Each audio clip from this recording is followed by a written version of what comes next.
Hey there booktube, welcome back to my channel. Today I am kicking off hashtag DECAMORAMA. That's a discussion of this giant book, The Decameron by Giovanni Boccaccio.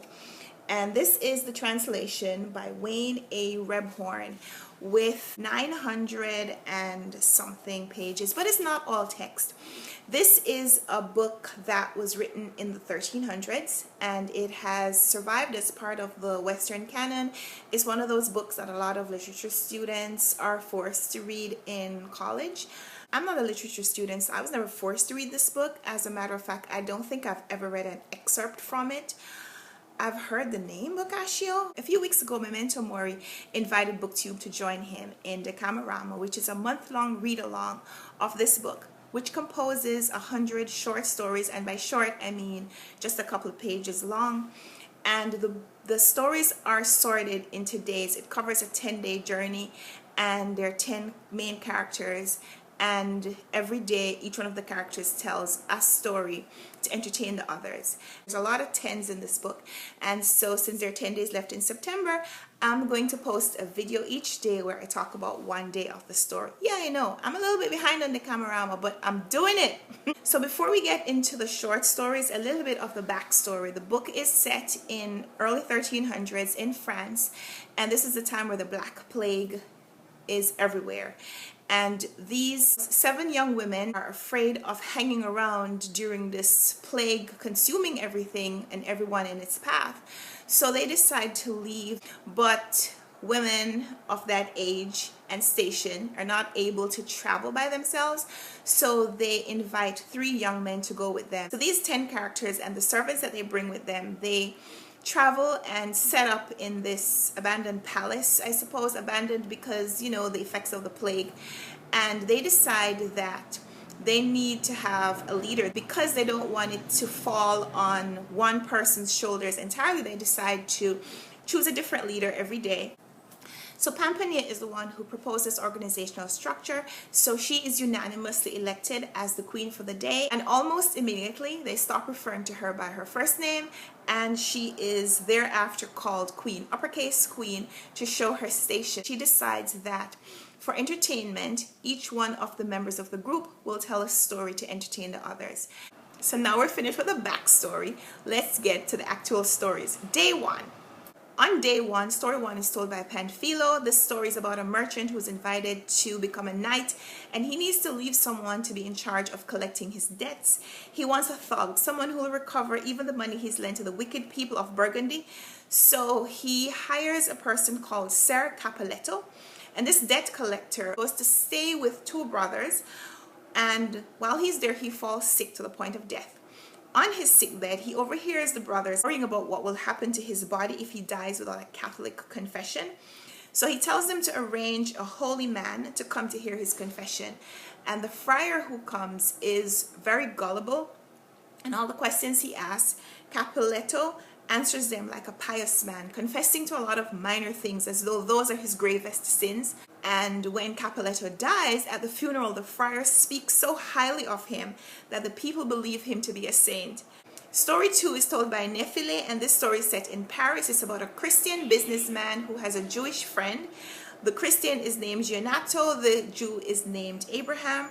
Over the course of their friendship, Giannato is trying to convert Abraham to Christianity. He's telling him that the Jewish faith is declining for a reason, and you should go out and accept Christianity now so that your soul is not lost forever. Eventually, the Jew says he wants to go to Rome to observe the Pope and the cardinals to see how these representatives of God live, and if he's pleased with what he sees, then he will convert. Giannato knows what will happen if Abraham sees these higher-ups in the church, so he tries to stop him. He tells him about the danger and the expense of the travel, but the Jew insists.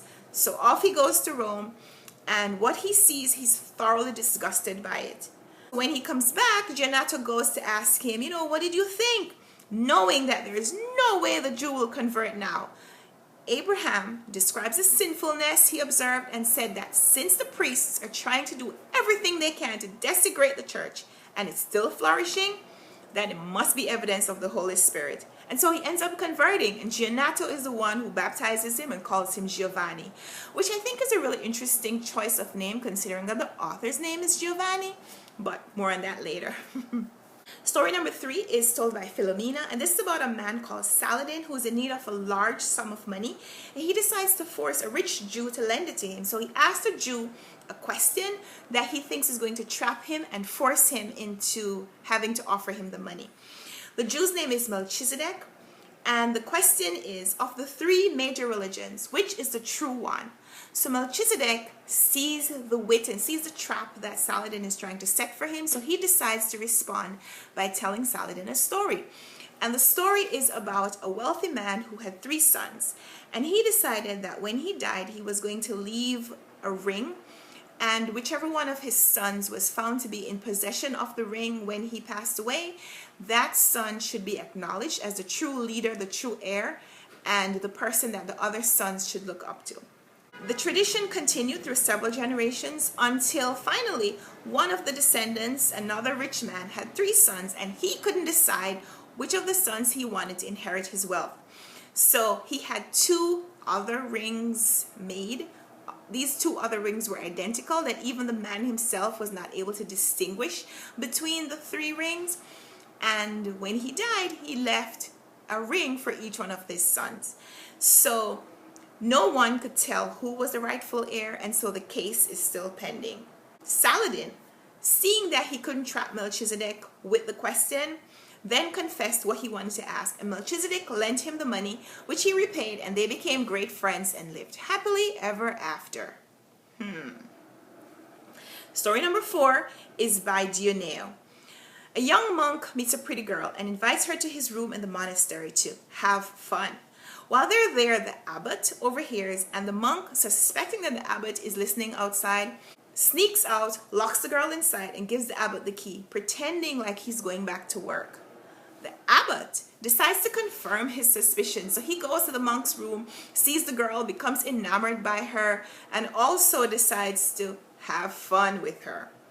The monk comes back to spy, finds out what the abbot is doing, and later when the abbot is trying to reprimand the monk and is about to punish him, the monk says, "Oh, I'm new in the faith.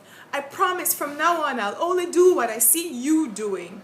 Ooh. So the abbot realizes that the monk knows what he did, so he has to drop the punishment. And what they do is they take a vow of silence on this issue, and they keep bringing the girl back to have fun with her. The girl in the story is described as a common harlot, but she doesn't say anything, so should I really advocate on her behalf? I'm not so sure. Story number 5 is told by Fiometta, and it's about a lustful king who hears about the beauty of the Marchioness, the wife of the Marquis. And so when the Marquis is away from home, he takes the opportunity and asks to be invited to their home. The Marchioness is very suspicious about the king wanting to come to visit when her husband is away, and so she prepares a feast where all of the courses are based around hens. When the king asks about the choice of hens, she explains that the hens there are no different from hens anywhere else. And by this, he assumes that she knows his intention and that she'll not be unfaithful, so he just leaves her alone. Notice a trend here. A lot of these stories are just very happily ever after. Anyway, story number 6 is by Emilia. A man makes a joke about the wine that he's drinking being so good that Christ himself would drink it. The statement offends a religious friar who serves as inquisitor for heretic depravity, and he orders the man to attend mass every day as penance. Yes, church going, that's your punishment. Anyway, while the man is there, he hears a Bible text that says, "For everyone you give, you get 100-fold back." And so when he goes next to meet with the inquisitor, he expresses this false sympathy to the friar that for every pot of leftover soup that they give to the beggars, that they will drown in what they get back. The friar is so embarrassed that their hypocrisy has been exposed that he orders the man to leave. No more church going for that guy. Story number 7 is told by Philostrato, and it's about this rich man who decides to have this splendid festival, and he invites guests from all over the country as well as famous entertainers to amuse them.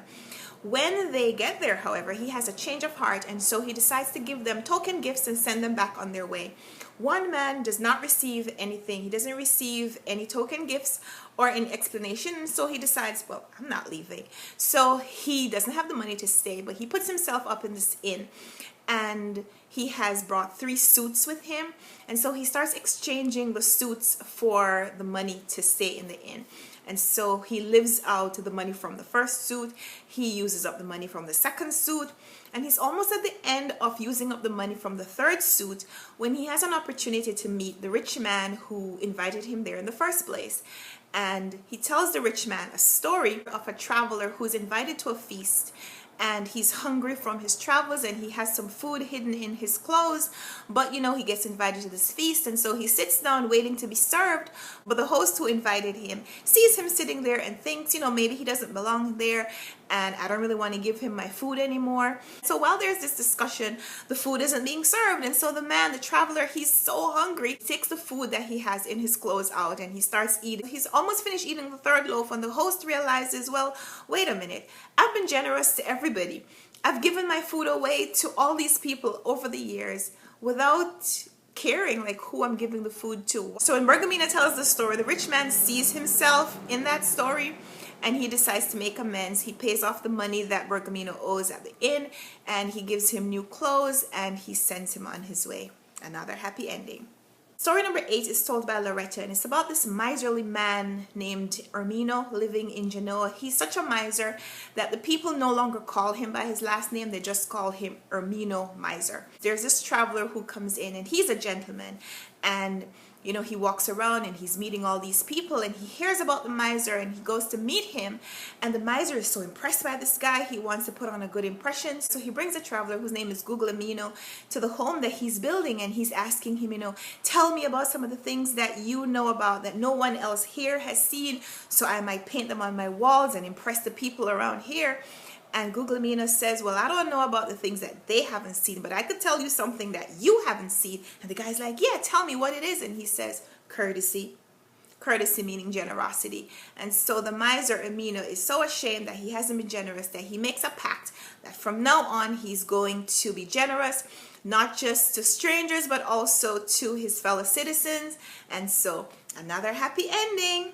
Story number 9 is told by Alyssa, and it's about this noble woman who goes on a pilgrimage to Jerusalem, and while she's there, a group of ruffians rape her, and she goes to complain to the king, but on her way to complain, she hears that the king is someone who doesn't do anything about the lawlessness. So she changes her tactic, and when she speaks to the king, she says, well, you know, this thing happened to me, and I don't expect to receive any redress for it, but as compensation for my injury, could you please just tell me how you are able to endure all these things that are happening and not do anything? Because the lesson that I really want to learn is patience, you know, patience to endure like you. And so the king makes a pact that from now on, he's going to prosecute all criminals to the fullest extent of the law. Not sure if that's quite a happy ending, but okay. Finally, the only person who hasn't yet told the story is Pampaneo, the queen herself. She tells the story of Alberto, who is this elderly doctor who becomes enamored with a young, beautiful widow.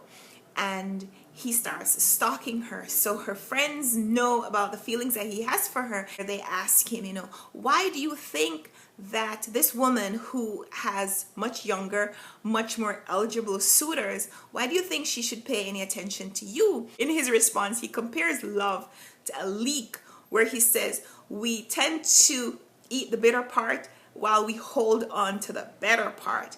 And it's the same in love, how nature gives to young men the energy for lovemaking, but the skill to older men who are more experienced at it. And the widow, she offers herself to him. And so the moral of the story is that sometimes when you think you're making fun of something else, you're defeating yourself in the process. And so that leads us into day 2, which we will come back to tomorrow. So thanks for watching this video. Please leave me a comment down below if you're participating in #DECAMORAMA, or if you've read the Decameron before, or just excerpts of it, or you know, maybe you were just interested in what I had to say and want to talk about it. So thanks for watching. We'll talk in the comments, and until next time, happy reading. Bye.